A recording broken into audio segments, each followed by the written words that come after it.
Welcome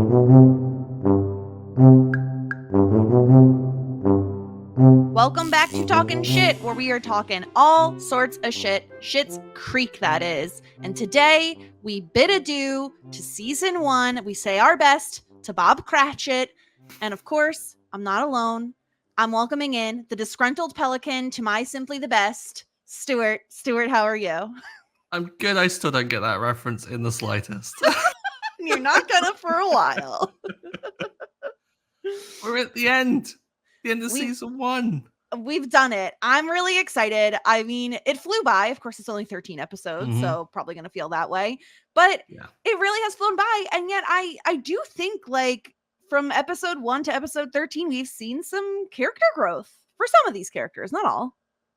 Yeah, and totally didn't expect it. I was thinking we'd go into this, it would be a lighthearted comedy, get some like good jokes. I didn't think that this show would devastate me in season 1 as it has done.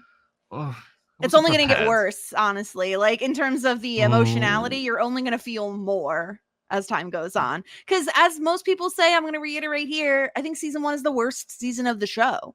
So there's so much more on the way that I am so excited for you to see. Yeah, I'm so encouraged by that, because everyone says like season 1's the worst, it gets better from here on out, and I'm there going, I really enjoyed this, like really enjoyed this. So if it gets better, it's not gonna be a bad thing in the slightest. I don't know how it can improve though. I mean, maybe tying up some jokes, kind of improve like kind of the story arcs and things, but yeah, it's a big thing to like eclipse something that is already this good. Yeah, it really season 1 sets the stage, but I do think like having that launching off point for the rest of the seasons and the growth that you're going to see from these characters, it's all just so good. I do think there are some characters that don't quite find their footing as much, or maybe don't have as much growth this season that we'll talk through, that they certainly, I think, get more to do and better storylines in subsequent seasons. So, but I'm happy to hear that overall you're really pleased with season 1, because like, gosh, in my mind, then it's like you're gonna like adore the rest of the seasons. I can't think of any season that I was a bit like, oh, it's a bit of a step down. Like, no, I don't feel that way at all. Can you imagine if I become really contrarian and turn out I hate seasons 2 through 6, and just everyone listening hates me now? Yeah, it's always possible, but I just don't think it's very likely. Everything crossed. Everything crossed. Yeah. Well, we're here to break down season 1. Before we jump right into season 2, we want to take a moment, take a step back, and kind of analyze season 1 a little bit. We're going to talk through all the characters and their journeys this season. We're going to talk through some character rankings. We have yet to rank the characters, so we're going to do that, which should be fun. We're going to talk through MVPs and LVPs of the season, including our who won the Disgruntled Pelican, as well as the Simply the Best. And then Stuart's going to make some predictions for season 2, which should be interesting. I can't wait to hear that. We'll go through some feedback. Yeah, I mean, they don't call you Nostradamus for nothing, Stuart. No, they call me Nostradamus. They do. They call you Nostradamus. It's really a mouthful, but they do call it. It's the most tenuous pun I've ever heard in my life. Nostradamus. No.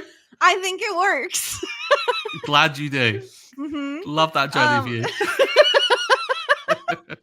And then we'll set up season 2, and the good news is you won't have to wait that long. It'll just be 1 week until we're back with season 2, which I'm really excited for. I'm looking at the list right now. I have it up on my other screen of the episodes in season 2, and the fact that I know a lot of these episodes just by looking at the name should indicate like how good they are, that I could tell exactly what those episodes are just by looking at the name. I'm really excited. So let's hop right into things, Stuart. Let's go through some character breakdowns. Let's talk character. At the top of the list, I have our patriarch, the guy who kind of got them all into this mess in the first place, Johnny Rose. Good old Johnny Rose and his pocket squares and his suits that he hasn't still got out of. Johnny's been an interesting character, because I thought what with it being kind of like the patriarch there, and it really does open strong with Johnny, and I thought that he would have more of a kind of like a lead in this. But I was really kind of encouraged to see him not take a massive step back, but like allow it to be more of an ensemble situation with the whole family, and to like kind of give some light to both the kids and also to Moira. How could you not? But Johnny is, I think, of all the family characters, I think the one that I have resonated with the least, and I have kind of seen the least amount of progression with. But that's not to say that Johnny has been unlikable or anything. I think Johnny has some of the best delivered lines of the entire show. If it weren't for Johnny, we wouldn't have had the cabin be as amazing as it is, which is, I Yeah. think, one of our standout episodes of the season. I think it's the standout episode in terms of jokes. So yeah, Johnny's yeah. I can't imagine the show without him in the slightest. Can you? No, I think the thing with Johnny is he's more of like the straight man, if you will. Hmm. Like it feels like he is the one that is always helping others with their like jokes and storylines. He's very supportive. Both, I think Eugene Levy as an actor is really great to have like to bounce off of. Like, as an example, right? I was rewatching season 1 and I got to the scene where Moira is doing the encore of Danny Boy in the church at the funeral. And while that alone is absolutely hysterical and will grab your attention, what's absolutely wonderful is having Eugene Levy standing next to Catherine O'Hara eating an egg sandwich, and the way in which he's eating this egg sandwich is also cracking me up. So again, it's not that it's just there are so much like more over the top characters, and Hmm. Johnny isn't himself inherently over the top all the time. So I think that he sometimes gets a little bit missed, and I would agree with you. I think he doesn't have as much growth this season. I think there are a few more characters who kind of outgrow him a little bit.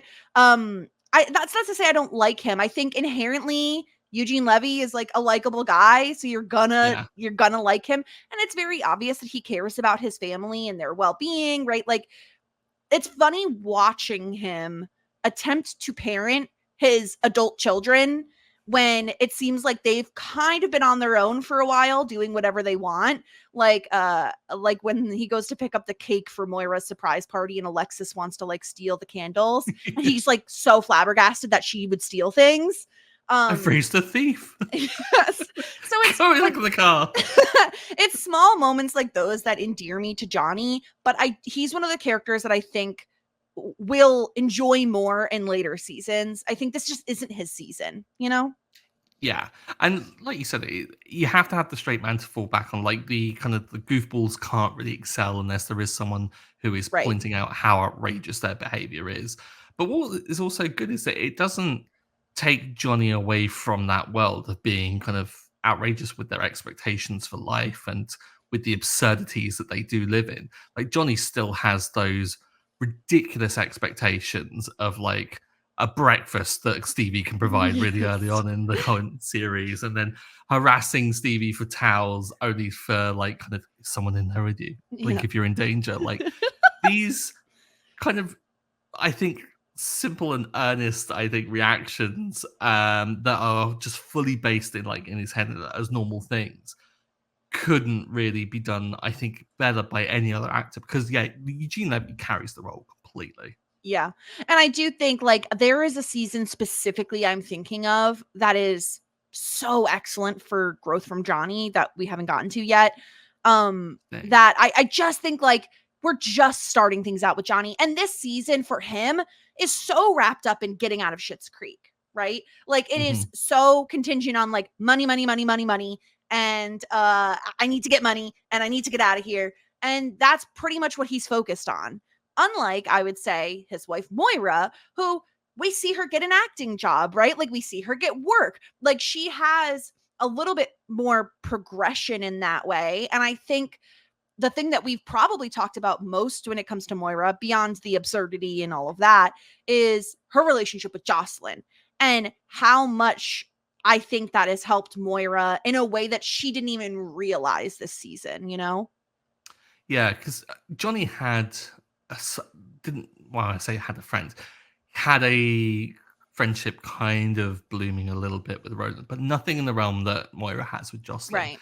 And I think Moira finding Jocelyn, who isn't so much a kindred spirit. I think like Moira thinks Jocelyn, I think almost like a little sister in that she kind of wants to protect it. It's like, why don't you leave this place? And she feels sorry for her because of Roland and the situation, but then comes to kind of realize at the end that Jocelyn is actually pretty happy where she is.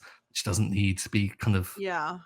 mollycoddled like by an older sister. But having Jocelyn almost as a grounding influence in Schitt's Creek and just reminding Moira that yeah, okay, it's not to your tastes, but this isn't hell on earth right here. Like, yeah, it's Schitt's Creek, but it's not that bad. Has been really good, and Jocelyn has just been a delight. Yeah, I think the way Moira treated Jocelyn, most specifically in the very beginning, and even, I mean, she hasn't had that much growth, you know what I mean? We gave her some credit, Mm, but like, I think she almost treats her like, I picture Moira having a lot of assistants when she was rich, and mhm. treating those assistants kind of like family, but they're also still her employees. I feel like almost like a Succession, right? Like a Kendall and Jess sort of vibe where it's Oh like, my "Oh, gosh. honey, let me like take you under my wing," but also Mhm. like, "Go get me a coffee." Like it feels like a very Yeah, similar vibe. And it's like, "Oh, let me save you." And it's like Jocelyn doesn't need saving. Like she doesn't want to be saved. She likes her life. She likes being married to Roland. She likes all of these things. She likes the small town atmosphere. And what I think we also get from Moira that we don't get a ton of, more specifically from Johnny, we get a little bit on the kids, but is Moira's backstory. Finding out that she comes from a small town like Schitt's Creek mhm. and that she wanted to get out of there. Like she was desperate to leave. That's really interesting. Finding out she has a sister, meeting her sister, right? Those are things that we're not really getting from Johnny that I think kind of round out Moira as a character beyond the fact, Stuart, that she is probably, I think she probably would rank the highest on out of all the roses and being the most absurd and just over the top character. David's up there too, but Moira Yeah. is just such a unique, interesting character that it's hard for her to not grab all the attention in any scene that she's in. Yeah, and for all of her absurdities, she's still not ridiculous to a point where it's too much. Like she is still caring. She loves her kids clearly. Maybe not in the details, like forgetting names and not knowing the kind of like finer aspects of things, but knowing Mm-hmm. them on a level that Johnny doesn't.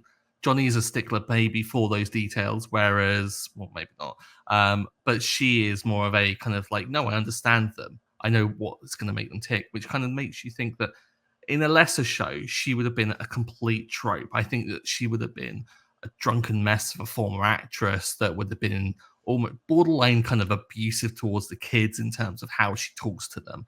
Whereas Mm-hmm. this character is, for lack of a better way of saying it, a washed up actress who does have aspects of like her family that she clearly loves. And I think that's so good in making her well rounded. So that when she does have these obscene moments where she's like bawling to Johnny when he reveals that they can get out of town, or he bawling at the beginning when they're taking away the wigs and packing them up and they don't like to be packed together, makes those moments even funnier. And to see her go to this place, not like it, but just get on with it because she kind of is a bit familiar with it because of her backstory. I thought was really good. And it lends itself into why she was the one to get the Ali Vu commercial, why she was the one that actually went forward and did it rather than just point blank refusing, thinking perhaps I'm too good for this. Moira's been a delight. She's such a great character. Yeah, she's one of the characters that I think is what you can point to on the show to get people into it. It's like, let me show you this 1 minute clip of Catherine O'Hara being a complete maniac, you know? Like it's she's just so outlandish. But I agree with you. She's like grounded in a little bit of realism in that she understands her children. I feel like primarily because they are very similar to her and Johnny. Like they are her children genetically. Like they are very much a piece of their parents. And so I think she understands them in a way that Johnny just kind of doesn't. Being that both of them were fairly absentee parents, I think we can safely say. You know, those kids were raised by nannies. Not exactly. I think Moira and Johnny were a little preoccupied with their own careers at the time. So yeah. I think I'm really excited to get more from Moira. She has a lot of really fun storylines on the horizon that I can't wait to talk about. But a stellar season 1 for Catherine O'Hara as Moira Rose. I think I know, you know, there's a lot of talk behind the scenes. I think you already knew this, Stuart. You probably talked about it at some point on the podcast that Catherine O'Hara wasn't like always a lock for the show. Eugene Really? Levy had to like convince her to do it. She really wasn't that interested. She really didn't want to be like tied down to a scripted television show, especially Mhm. because, you know, there's a pilot and you don't know if it's going to get picked up. There's a lot of like unknowns. But of course, she had the prior relationship with Eugene Levy and he kind of convinced her. And gosh, can you imagine the show without Catherine O'Hara? Like you just can't picture anyone else as Moira Rose. They're just No. like so connected to each other, inextricably linked. So I love Moira Rose. I love Catherine O'Hara as Moira Rose. She's just iconic. And for as ridiculous as she is, Catherine O'Hara really manages to also make her very endearing, which Mhm. feels very difficult to do. But she did it. She nailed it. Yeah. Like, if she was going on about kind of the wants and needs of someone that's clearly spoiled in their lifestyle, it would be so unbearable because, like, how much of that can you really put up with? Of, like, rich people moaning about stuff? Like, come on. Yeah. But somehow I always I'm always in her corner for things, no matter how insane that she is being. Like when she's kind of like coming up against like David and Alexis, I'm like, don't talk to your mother like that. Yeah. Even though Yeah. she might have been a bit of an absentee parent. Um, it speaks volumes to Catherine O'Hara and the power that she brings to this. I Hmm. can't imagine anyone else doing it. That's It's wild that impossible. she wasn't a lock for it. Like, I It don't was think like the show would be Eugene what Levy it is. wanted her for it, like really, really wanted her and like convinced her to do it. Mhm. I don't know like what they would have done. I think I think they wrote the role with her in mind. And so Yeah. I feel like it would have been very difficult to have anybody else in that spot. Gosh, I'd love to know But who was in contention if not. I don't know. I'll try to look it Yeah. up at some point during the podcast. But let's move on to David. Speaking of writers, Dan Levy playing David Mhm. Rose. He like David is similar to Moira, I think, is like such a unique and interesting character that we really don't see a ton. And I think a lot of his season is really revolves around his relationship with Stevie. What starts out as a friendship becomes a little more complicated.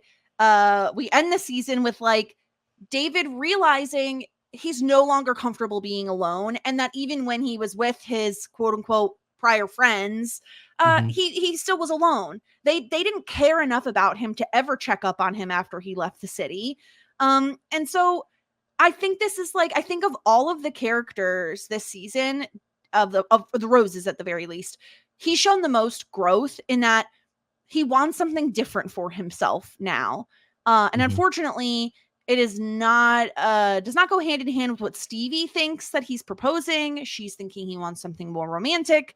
And we leave the season with him kind of driving away. And I'm really intrigued when we get to the prediction section, Stuart, to hear about what you think is going to happen with David because he's the most cliffhangery of the Yeah. characters, I would say. But what do you think about David and his journey through season 1? I think we talk about Johnny and like his MO being getting out of the town, like making up for the financial loss being partially kind of like his fault Mhm. because it was his financial advisor that kind of did it all and he was the breadwinner. David starts out with that same MO of wanting to get out of the town, wanting to like go back to the way things were. And even in early on in season one, like episode one, we hear about how awful both David and Alexis's friends are in and how kind of vapid they are because they're only there for the money. And as soon as the money's not there, they're dropped so quickly. And Mhm. David's used to really bring some depth to that which could have been just that throwaway line that came really early on in the season and never really picked up again. And that just is a explain away of just why they haven't been rescued by their rich friends. And it adds a sadness of it that is so deep because when someone it's one thing for a character to be lonely, but when a character slowly realizes what they've been missing out on from finding it in a place that they never expected it to, gosh, it hurts because you Yeah. see the pain that he's going through. And that's why this season's devastated me a little bit because I didn't expect this at all. Like I said at the beginning, Mhm. I was expecting a couple of jokes, have a nice time. This is a short little comedy. And I didn't expect to have David driving away and me just be like, no, David, come back. It's- Yeah. Yeah, I think the thing that I love most about David, one of my favorite storylines from season 1 is him realizing panic attacks are real and that's what he's Mhm. going through. As a fairly anxious person myself, um I find it really funny that like to connect with David in that way and him it made me really sad simultaneously to think that like my gosh, this the fact that you haven't like been diagnosed with anxiety, David, with all the resources and money and all those other things that you've had available to you is really sad and scary. And I felt awful for him. And it does feel unlike Alexis, who we'll talk about. He's not a social butterfly. He doesn't seek out other people. Alexis goes to that like keg party in the middle of the woods or whatever, and she's just like, this eagle likes to fly solo, and just goes Yeah. off, right? Like that's not David. David is uncomfortable in those situations. In fact, lies about like, oh, Alexis wanted me here, and it's like, no, David, you were like seeking out a person to have comfort in, which is where Stevie comes into the picture. And Stevie is like exactly what David needed. Mhm. She's snarky, so like she'll give it back to him, which I think he does need, especially to push him outside of his comfort zone. I think he really does need someone like Stevie. And they're just like kindred spirits. And I think he's surprised to find someone similar to him in a town that he would never step foot in otherwise. So I've grown to really love the David Stevie relationship. I think when I first watched the show, it didn't really stand out to me, specifically in this early season. It never really stood out to me as anything like super compelling. There were other things that really were like fighting for my attention. But on a rewatch, I think like it is such a foundational friendship for David. I don't think he Mhm. has the growth he has this season if not for Stevie and him realizing, wow, like I guess this is what friendship is. And I guess those other people maybe weren't my friends and maybe I was really really lonely. And that realization, I think you need to have those realizations before you can actually like do anything about it, you know? Mhm. Having Stevie is just the biggest gift like that David could have got in this town. And as hard as like David's going through it at the moment, it's a good thing because David's like living truth. Like he's not being lied to by friends that don't really like him and just hanging around and using him and stuff. Instead, you've got Stevie who is telling him as it is. Like when he asks if there's a business center in the motel, and Stevie claps back with, "Oh yeah," like and with more snark. It's what he deserves at times, Yeah. which is what friendship is about at times, because you do have to say hard truths to people. And I think the way in which Stevie does it as well is exactly my kind of friendship. Like, I say the most abhorrent things to my friends that I would never say to people I actually dislike, because to actually dislike someone, they get apathy. They get nothing from me. Whereas my Mhm. friends, they get real kind of like deep seated, like horrible things that I'll say because I love them dearly. And it's Mhm. that kind of, I think, is how Stevie expresses it as well. Because if you know how to banter with her, if you give the snark back to her, she's like, ah, we can dance. Like this is Mhm. gonna work. And so when David does kind of give the reactions at first and then starts kind of seeping in these kind of like small little barbs back, you can see it developing. Do I Mhm. like the way in which it's meandered to where it has got? Not entirely. I mean, I was not on board, then I was on board with the relationship, then I was not on board.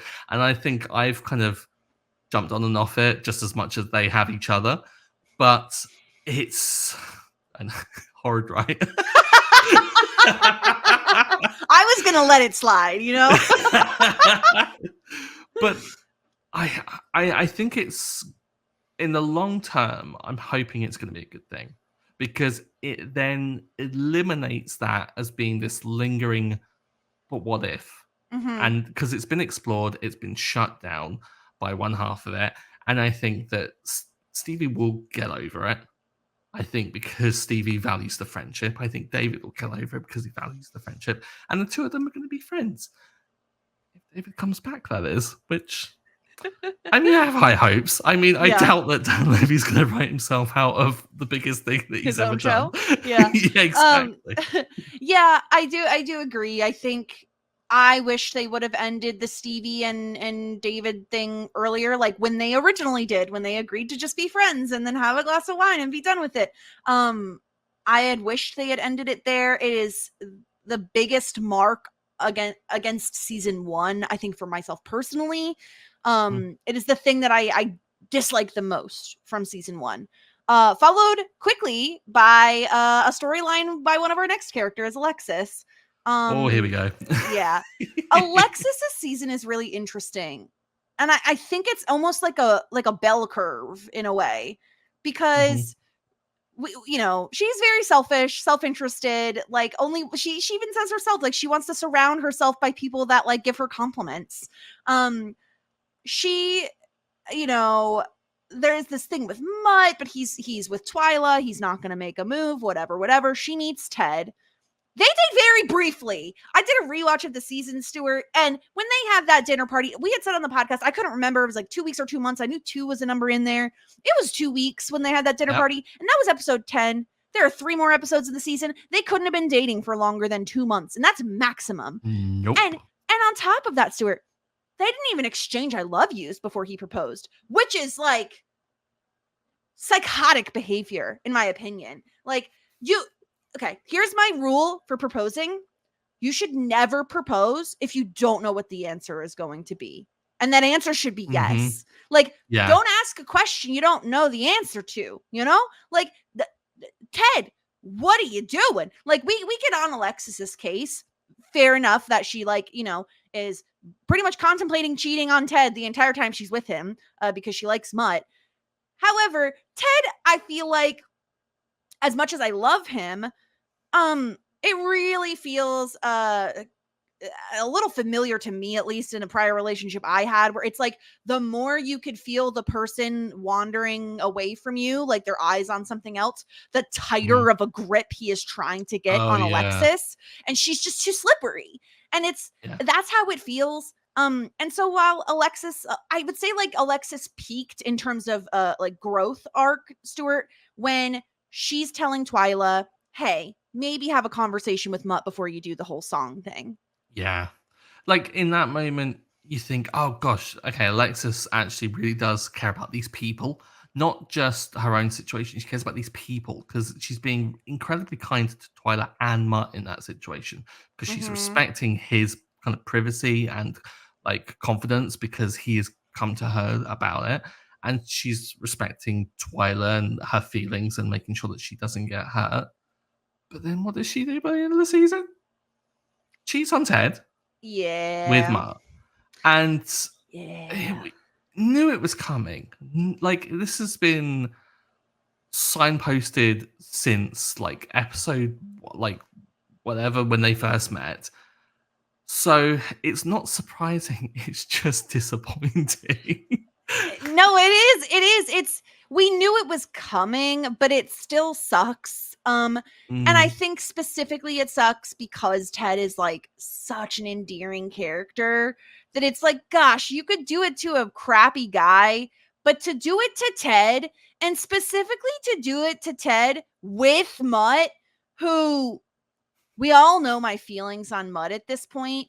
He's so boring.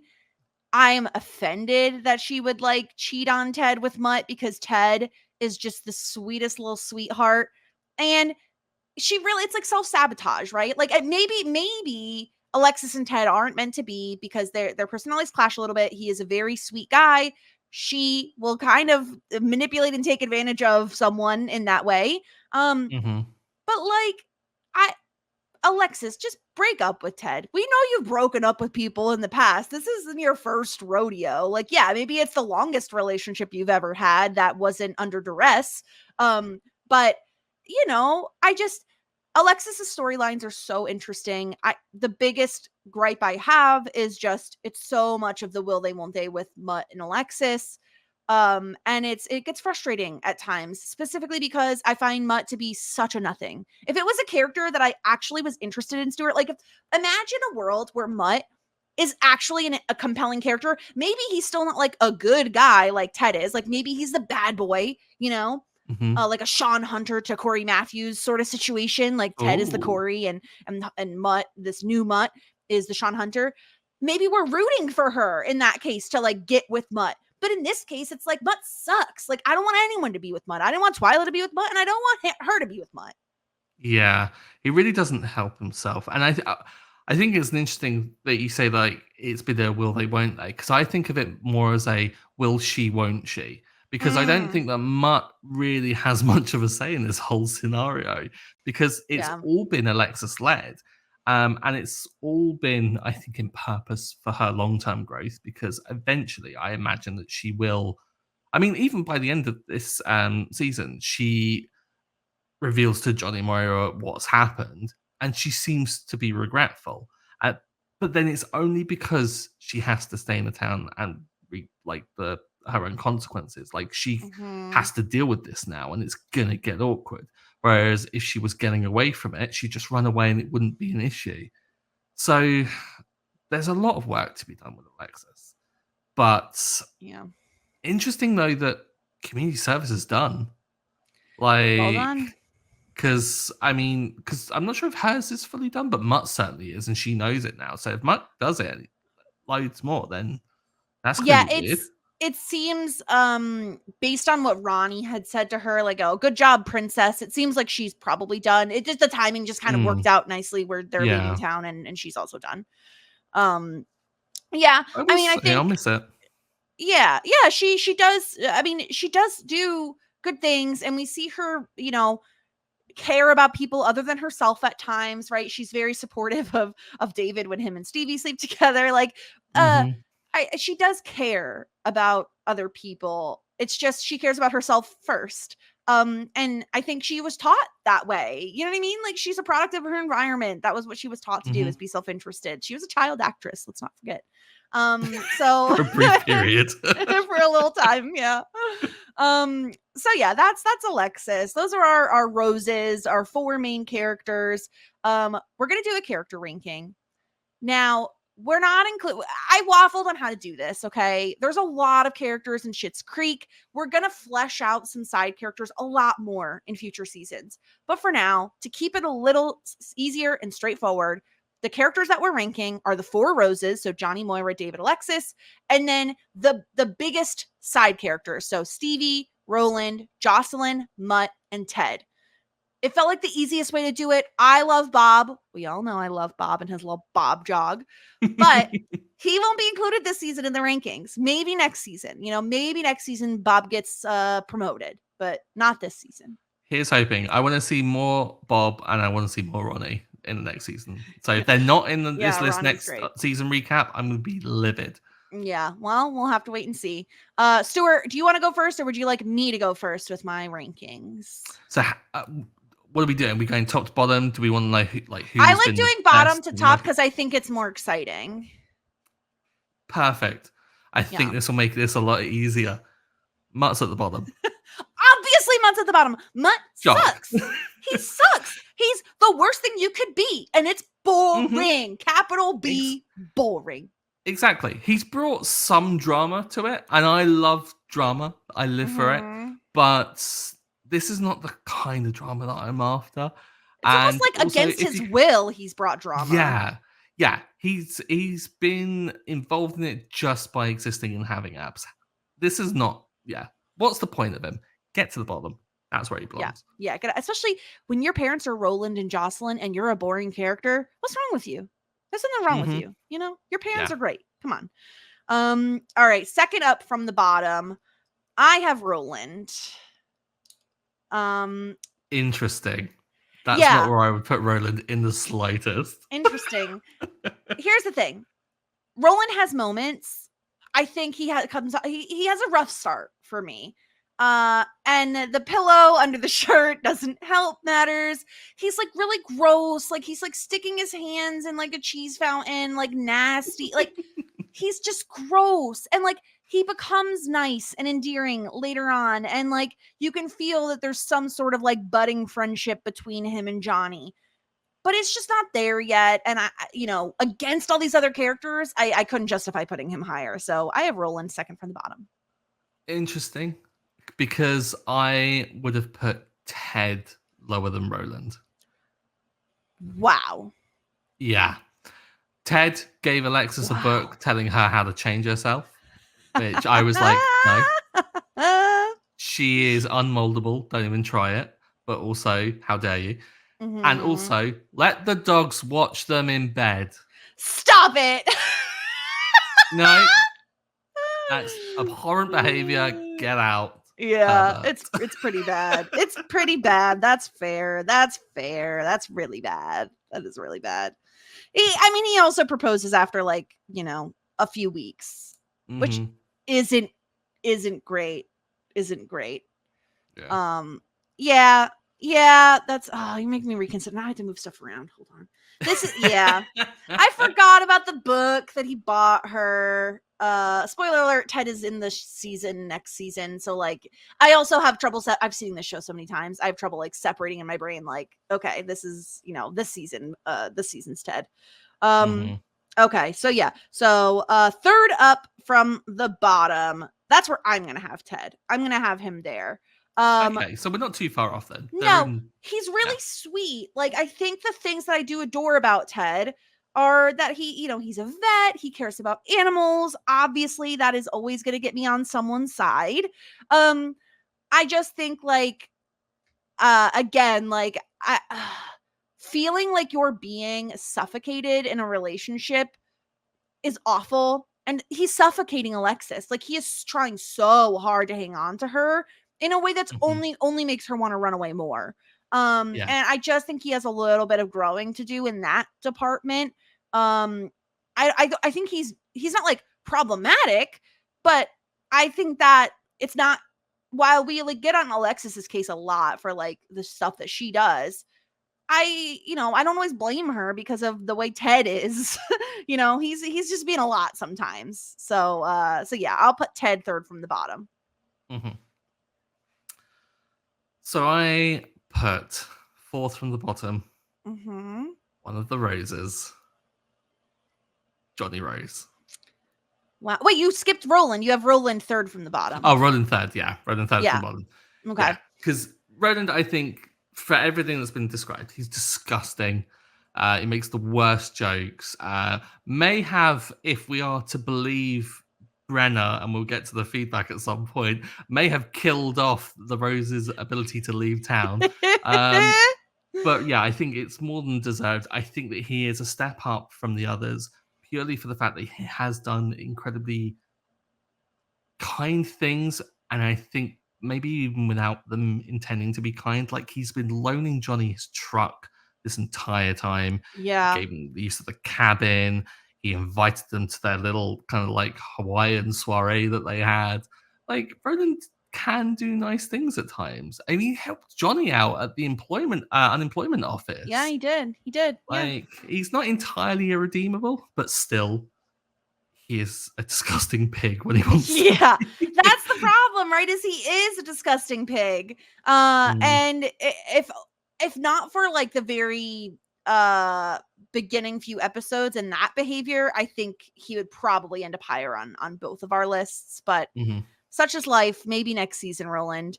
But yeah, let's talk about Johnny, because actually I also have him fourth from the bottom. And it Yes. stinks. Like, you don't want to do that, right? Like, because it's Eugene Levy and it's Johnny and he's so Mhm. sweet and like he really does care. But there are times when you're like, gosh, Johnny, like you're being a jerk. Like the Moira commercial episode, the worst look for Johnny. Like he's trying to like be way too involved. He's trying to like, I don't know, he's trying to like control everything and because he wants a job and he wants success, but let Moira have it, you know? It just there are certain times where like his behavior really rubs me the wrong way, but you know ultimately like he's trying to care for his family and he feels very guilty about they're even in this situation to begin with. And on top of that, I mean, Eugene Levy is so funny. So funny. One move of that eyebrow and I'm cracking up, you know? It's just That eyebrow. that one What's- eyebrow. That's the right one specifically. When it moves, I'm dead. But you know, he runs into him running into in the finale, him running into the Yeah. motel and just, you know, out of breath. Like, it's just that and I think my favorite cold open is in large part due to Johnny, the one where he's expecting the phone call from Herb Erdlinger and Oh the gosh. the phone keeps bouncing to the different rooms and he's the only competent one. Again, like it's not always easy being the straight man in a show. So I love Johnny, but I think Did you just describe Johnny as being competent in that open? yes, because he's the one who's like, oh, send it. No, Moira says, oh, send it to the kids' room. And he's like, Alexis, pick up the phone. And then she picks it up and is like, oh, my dad's in the other room. Hang up. And he's like, what the hell? Like, he's Why trying. doesn't he just go to the other room? Why does he get it Wasn't it transferred? He knows locked? his I think phone's it was locked, busted. wasn't it? I, Yeah. I, Johnny That was a in low fact, bar that for whole scene competency. gives me massive anxiety because Oh, it's giving me like transferring work calls in the office, and that you just hear it ringing around, and you just know someone yeah. else on the other end of this going, "What's going on?" kind of thing. I Yeah. can't deal with that at all. But yeah, Johnny is completely necessary to make all of the other characters sing. His reactions make everything that they do 10 times funnier, but then he can be a real jackass sometimes. Yeah, he can. But yeah. He can. All right. What have Fifth you got from the next? bottom. Are you ready for my probably? I don't know. I don't know if it's my most controversial take or my most controversial like ranking. Um, I I don't even want to look at you when I say this. I feel like I feel the need to look away. I have Stevie here. Get out. I do. I do. No. I know. I'm sorry. I love Stevie. Listen, I love all these people, so like it really is like a game of inches at times. I love Stevie. I don't love the Stevie and David storyline, and I really don't like the Stevie stuff at the end of the season. Like I thought she was like it feels like polar opposite versions of Stevie. And yes, this is sometimes how real life works where like you have feelings one minute and then you don't the next and all of that, right? All that can Mhm. be true.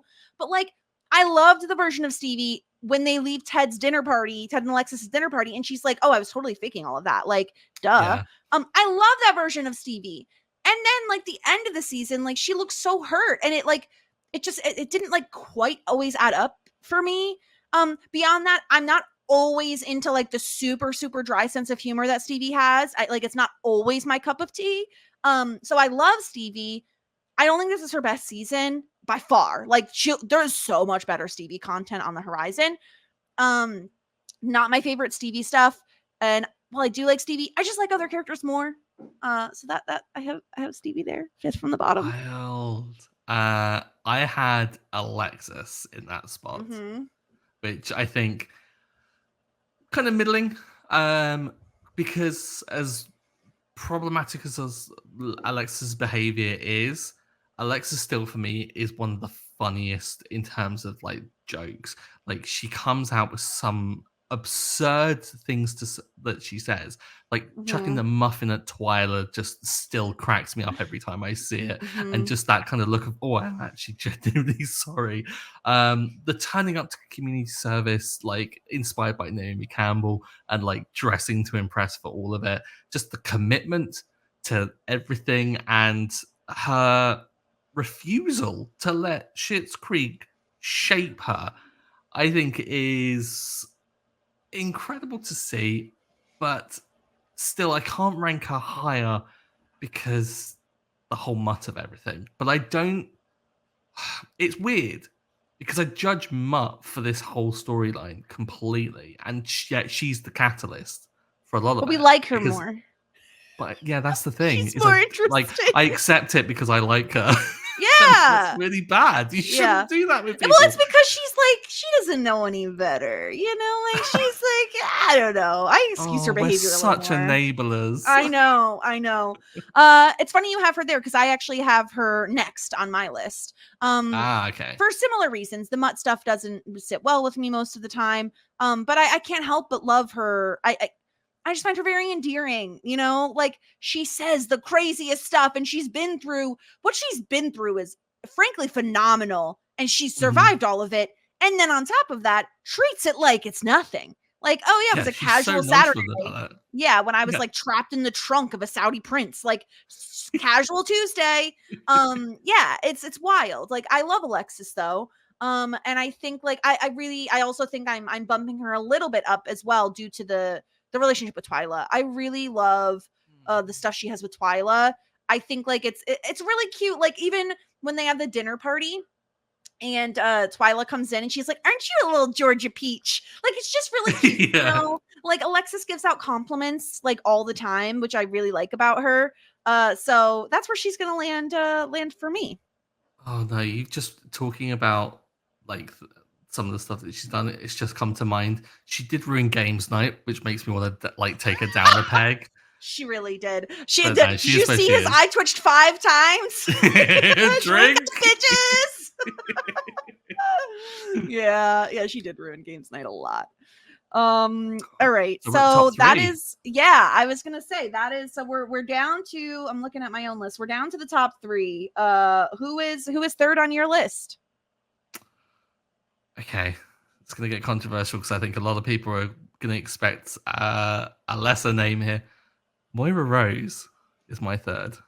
I'm offended. I'm Yeah, offended on behalf of all of the people in the world. this is not a bad placement in any way. I just think that Moira hasn't had a substantial storyline to justify putting her higher. We've had the whole DD situation, but as we have ranked in our own, I think that's one of the worst episodes of the season. So I can't say that she's had a great story. I think we've got some great backstory from her, but in terms of the character itself, she's what drags Moira up as high as what I've put her because she is hands down like the funniest character on the show for like the things that she comes out with and the way in which she plays it. The wigs of it all, I love them. I wish we get more into that in like kind of later seasons. Yeah. But I can't with good conscience put her higher because I don't think that there's enough substance to. And Interesting. I love me a story. I feel like the Herbertlinger episode alone would have me put her higher than that. Just We have because that's such different it's ways of ranking this, and I love it. I love Moira. I would personally have her higher. I won't spoil where I have her, but I haven't said her name yet, so she's up on my list. Mhm. In third place for me, I have Jocelyn.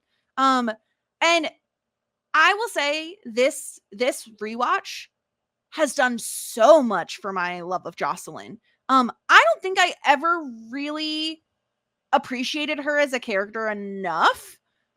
I feel like she always felt like more sidekicky to me, if that makes sense. But like she holds her own. And I really respect the fact that, like, gosh, going up against a character like Moira Rose, difficult at the best of times.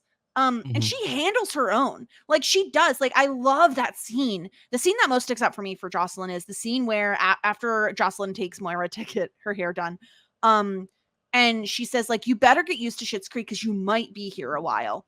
I just Mhm. love that from Jocelyn. I really Yeah. do. So she really like I was so surprised by like, and it was probably partly due to you, Stuart. Like you love Jocelyn so much that I think it opened my eyes to like how great of a character she is. So yeah, I have her third on my list. I really, really enjoyed Jocelyn this season.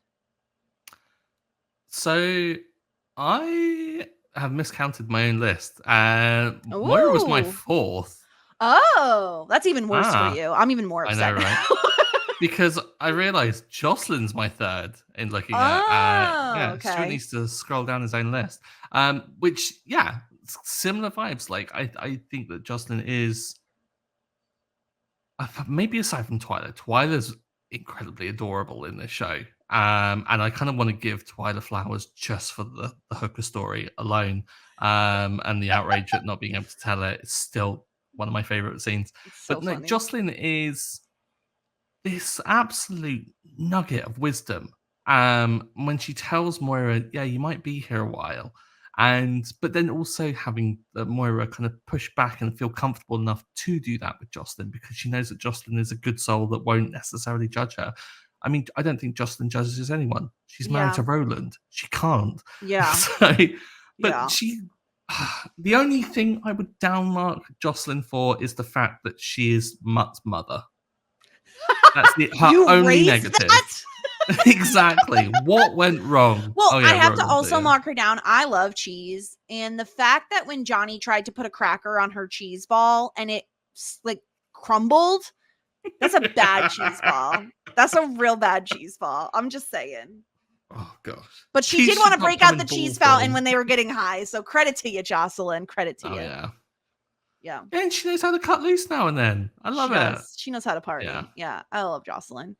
All right, so we're down to the final two here. So to set the stakes up here, I have two of the roses. I have Moira and David left to rank. You have David and Stevie left to rank. So both of us Hmm. have David, which is very exciting for David to be Yes. so high. Um, I'll say in my number 2 spot, I have Moira. So David is my number Wow. 1 character. Moira comes in second. Um, Moira is such a unique character. I mean, I've talked at length about how much I love her as a character. I think she's just so outlandish and ridiculous.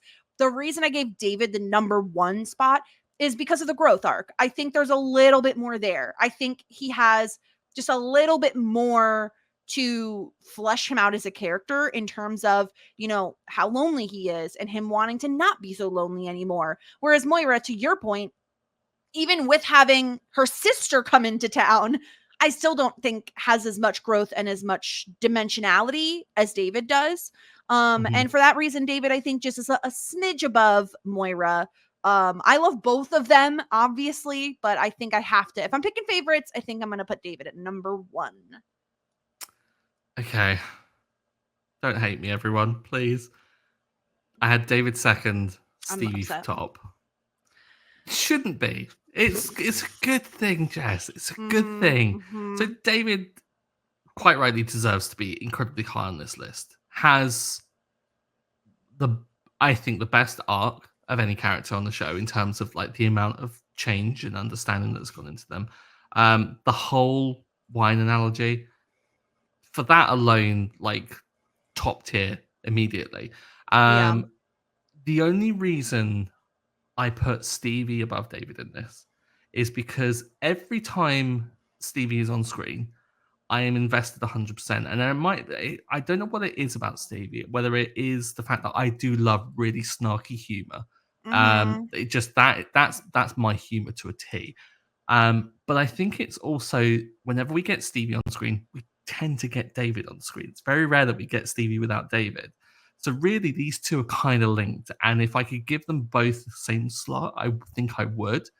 So, but I'm gonna give it to Stevie because David at times can be a little shit. Stevie has rarely been a shit where I've gone, whoa. The only time was when she was a bit of a dick post let's be friends. Yeah, when he But that wanted to was go get the cake, or not the cake, whatever, the tart or whatever the hell it is. yeah. Yeah. But again, that was in response to David being a bit of a turd and saying, like, just drive me. Yeah. Like almost expecting it. Um so yeah, it's really close. Like, I Mhm. don't think that it's a mass. There's no huge gap between the two. So yeah, I figured I'd give it to Stevie this time. I'm gonna All give it to right, Stevie. Stevie, number 1 for you. Similarly, let's talk through our simply the best and disgruntled pelican.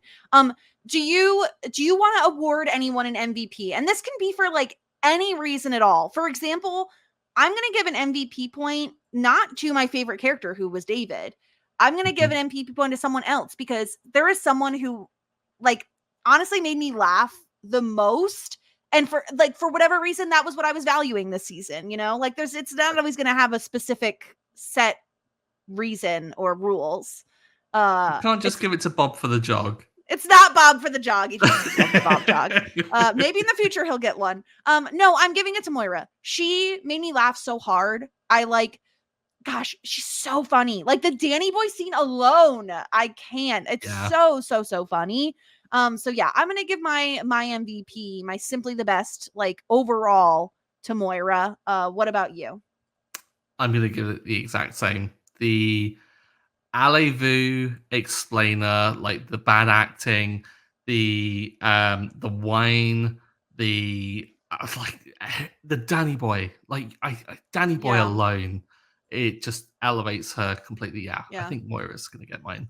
Do you have any guesses as to points wise, who won the simply the best this season? Ooh, certainly not Mutt. Certainly not. In terms of the best, possibly Moira. I think we've been really high on Moira the whole season. I don't think she's necessarily. Yeah. I don't think she's ever been given a negative, which Moira, I think really works in her favor. Yeah, Moira ran away with it. She had 11 points. Oh. 11 points across 13 episodes. The person who came in second was Stevie with 4. Like, wow, not even close. Moira slaughtered the competition, and I was honestly shocked because we'll talk about it. I mean, you know who's going to get the LVP, so David only got 2 points, and I was just like astonished that he hadn't gotten more. And I'm wondering if like maybe the episodes he had really good ones of, like Moira just was like a little bit better, or like someone else was just a little bit better. I find it fascinating, but yeah, Moira really stomped the competition. I mean, incredible. Obviously, it's Moira Rose. Let's stealer. She is a scene stealer. Let's talk LVPs. I mean, come on. Is it anybody but Mutt? He's boring. I don't like him. Enough said. I don't want him on my screen. All he is a beard. That's what he is. He's a beard and abs and nothing more. And I'm tired of seeing him. That's where I see him. This is so mean. If the actor ever hears us talking like this, listen. Let me be very clear. It's not even necessarily like the acting. It's the fact that like, what does he have to do? Like, what more is there to him? And if anything, honestly, and I hate to say this because I love Dan and Eugene Levy, it's more of an indictment on like the writing. Like, I don't think he has much to do. Like, I don't see. It's not like he's given like incredible scenes, and I'm like, this guy can't act for shit. No, it's like he doesn't really have anything to do besides the Alexis stuff. Yeah, completely. There's no complexity. There's no depth. And I think when you're layering in depth for even like Jocelyn, but not giving it to him, and he's meant to be a more prominent story-wise character, you can't give him any awards. I think it's well deserved. Yeah, he's definitely MVP as well. And yeah, surprising no one. He got the most negative points. He had -9. No.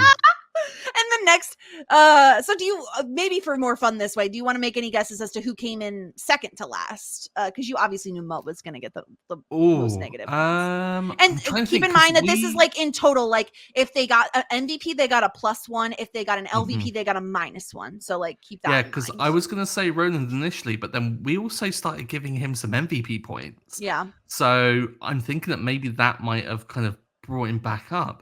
I'm trying to think of who's just been objectively bad. Andy in the last episode? Yeah, Andy is so it's actually 3 characters tied for this, all with -3. So Andy was 1. We all 3 threw negative points onto Andy. Bob was 1 because of the turkey shoot episode. Yes. He got some hate. Got a good hating into Bob. And Johnny had -3. He also got some +1s, but like it was the negativity that really bumped him down. So yeah. I mean, I listen, I can very safely say there's so much better Johnny stuff to come that I'm really happy about. So I'll be interested to see how the characters fare next season. So yeah, Mutt is the ultimate loser, to the surprise of absolutely no one. Shock horror. let's talk about a few things we missed, Stuart. We had a faux pas in the finale where Alexis's middle name was revealed. When I realized this, I was driving and I pulled over to type it to you because I was like, Jessica! I know, it was one of those things where it was in my head at the moment we were recording to bring it up, and then we were on a different topic or something, and then it promptly flew out of my head, never Yeah. to be thought of again. I thought that was a really sweet reveal and was something that built Ted back up a little bit because when again it's taking a throwaway line that you think is put out there as a joke and isn't meant to add any story depth to it, and they take that and they go, well, what if we actually use this? Which other shows just wouldn't do. Like other Mhm. shows would be really lazy. They'd find some other way of him doing something that makes him worthy of her love and makes him do this grand gesture and stuff. But they've taken this small detail, which shouldn't be as dramatic as it is.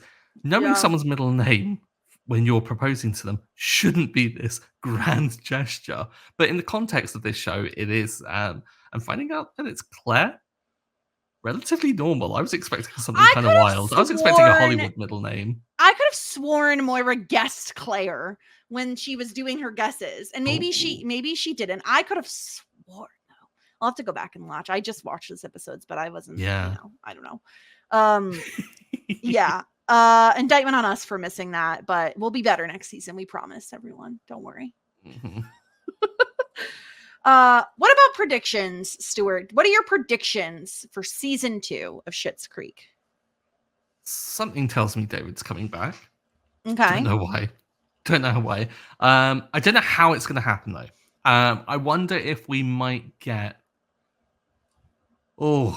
the dreaded location episode or singular character episode that Okay. shows tend to do, where we perhaps see David in New York, see him be unhappy, be really Mhm. sad, and then Stevie and Co come and rescue him. Okay. Um, maybe I don't know. Maybe Josh is right though. Maybe it just says flat tire and then hits reverse and goes Okay. back a la Better Call Saul. Um, but yeah, in terms of beyond the kind of an initial thing of bringing the group back together, one of them's got to get a job, right? They gotta get like they Okay. need money Who's getting a so job? bad. Who would get a job? I mean, Alexis isn't doing community service now. Mhm. Maybe she might get involved in things. I mean, she kind of did a number on Mark, seemed to have impressed Ronnie. Maybe kind of there could be something there. Okay. Maybe Moira could get some more acting work. Fingers, everything crossed for that. If I can get more Moira Yeah. acting some more, Herb Erdlinger. yeah. And maybe Johnny will do some business stuff. Maybe Johnny Okay. will set up some sort of because I mean their only hangout place seems to be Cafe Tropical, so Mhm. maybe there's somewhere else in town that needs to do a tuna melt that they can go to for socializing. Maybe there's somewhere else they can Okay. go. Yeah, I in terms of big stories though, I hope we're over the Stevie and David stuff. I hope that that just recovers and we can get good friendship and have good moments out from them. Okay. But they've got to resolve the Ted Alexis Mutt Yeah, thing. how is that going to resolve? Oh, it's gonna. I mean, Mutt's gonna expect something. Surely he's gonna expect that this was the kickoff to their new relationship, and they can go public and dance off into the distance happily and merrily, while Mhm. Ted is just there shoved into a locker. Um, but Ted's gonna find out. Gotta find out. So I think that's going to be dangled over us for maybe a few episodes at least of just will Ted find out? What is Alexis going to do to try and hide it maybe and get some comedy Yeah. out of it a little bit? Seems a bit mean, but I can see that probably being the case. As for how it resolves, no idea. I hope there's a huge argument though. Okay. Yeah, this is really fun. I can't make any predictions. I know everything. Thus I will say nothing. But just know that I love season 2, and I'm just like I'm so thrilled to get into it next week. But before we do, we have to hear from our listeners, our dear listeners, on what they Yes. had to say about season 1. Brenna Brenna had a conspiracy theory about the finale, where she was certain that the Schitts poisoned Andy to prevent him from buying the town. And I love this theory. I'm so here for it. Like, I think when I read it, I was like, I need this to be real. It's so ridiculous, but it's Schitt's Creek, so anything is possible. But I just love this idea of like recutting the entire season to be a horror film and it to be this kind of like creepy thing, and like Roland and Justin being like, "You can't leave." Like, Yeah. no. Oh my god. Yeah. Suddenly the mood changes. The vibe is off. Brenna also said, so she's watching for the first time. She says, the show got off to a bit of a bumpy start, but by the end, I'm pretty invested in this family and their shenanigans. When it was firing on all cylinders, I was loving it. I'm hoping for season 2, we lose Roland's pillow belly and get to enjoy more of the townsfolk interacting with them. I think I'm most excited to see what David is doing. Eyes emoji. I'm least excited to see Mutt and Alexis together. I'm hoping with season 2, they really get into the bits and bobs that made season 1 shine in certain areas. I still stand by that the Schitts killed that guy that was going to buy the town. I love it so much. I love it so much. Yeah, I mean, I agree. Like, I think it's the small moments where the show like really shines when the characters get to be characters. So a lot of fun stuff to come without spoiling anything. And Trish also wrote in, and she says, I remember struggling to watch it the first time and just waiting for something interesting to happen. The second viewing, I did like it more, but I still felt very uncomfortable to watch sometimes. That's interesting. David is my favorite Rose, and his early friendship with Stevie was a highlight for me. I didn't like the tropey way they ended up together the first time, and I still don't. I think out of the 4, he's the one who's grown the most. We agree. But that might be in large part due to him realizing how unhappy he was. Alexis, I have to be honest, I didn't really like her in this early season. She has very little empathy for people around her and comes across extremely incapable of doing anything for herself. The idea that what she needs is a man to take care of her infuriates me. That's true. I always hate the when her and Mutt are painting and he's like, oh, I think he's perfect for you. He has everything you want in a husband. And she's like, what is that? And he's like, money. And she like just goes, you know. Yeah, it's not great. She said, I do think her and Ted have some cute moments, but she's taking advantage of his sweet nature, and the stuff with Mutt is just yuck, and I hate it. I see the least amount of growth in her. Moira is a wonderful character, and I think is the most fully realized. Despite looking like she's not interested in anyone, she's very good at reading people and understanding them. Very true. Her relationship with Jocelyn, I particularly like. I haven't seen any growth in her, but I feel like no matter the situation, Moira would act exactly the same. Knows herself. Yeah. Johnny, despite a few laughs and moments, he is the least interesting of the Roses in this season. He's not boring in any way, just the characters around him tend to steal the attention. I don't think he exactly grows in this season, but I think he is the one who adapts the most and is trying the hardest to get them in a better situation. Yeah. I think that's like really smart. Yeah. I think it's really well put, Trish, that like other people are just stealing his attention like most of the time. Yeah. He's being a complimentary kind of player in this whole situation. He's kind of like teeing up their shots and they're hitting home runs. Hopefully he gets a couple next season. Yeah. And of course, we heard from my husband, Will. I've seen season 1 3 times and I still never noticed this pillow belly. And you know what? I'm not sorry. It's very obvious to me. It's like unavoidable. It's in my face from the minute you see Roland. I just question whether or not it would have been such a thing had you not pointed it out to me. Because I picked up on it and I was like, oh God, it is there. It is a pillow just stuffed just shattered the illusion. Would I have just put that away? It's just, no, that's just what it is. Who knows? It's possible. All right. Before we sign off today, Stuart, do you want to know what the premiere is titled? Yes. I Finding get to watch it after this. David. Finding David. Okay, so yeah, they're going hunting for him. They're gonna go get him. Bring him back home. Are they gonna find him? Is he gonna be in New York? Like, why would? Oh, he'd find a nice place, but would he go there? Too much pain. I don't know why I'm asking. I'm delaying being able to watch this in 5 minutes time. Exactly. that's everything we have. You could find us at Talkin' Shit on all social media. Watch us on YouTube. You could see our lovely faces. Yeah, in the meantime, you can find me on Shit 90 Shows Taught Me, covering Buffy, covering Felicity, a lot of 90s content over there. Stuart is at Stuart Drinks Tea on Twitter. And I think I don't know. Is that it? Oh, and I actually recently guested over on One Indescribable podcast talking about Pushing Daisies. So go check that out. And then I'm also covering Pretty Little Liars Summer School with Sarah over on Whirlwind Podcasts. So check that out. Check all that stuff out. And next week we'll be back with the premiere of season 2. And until then, everyone, warmest regards and best wishes.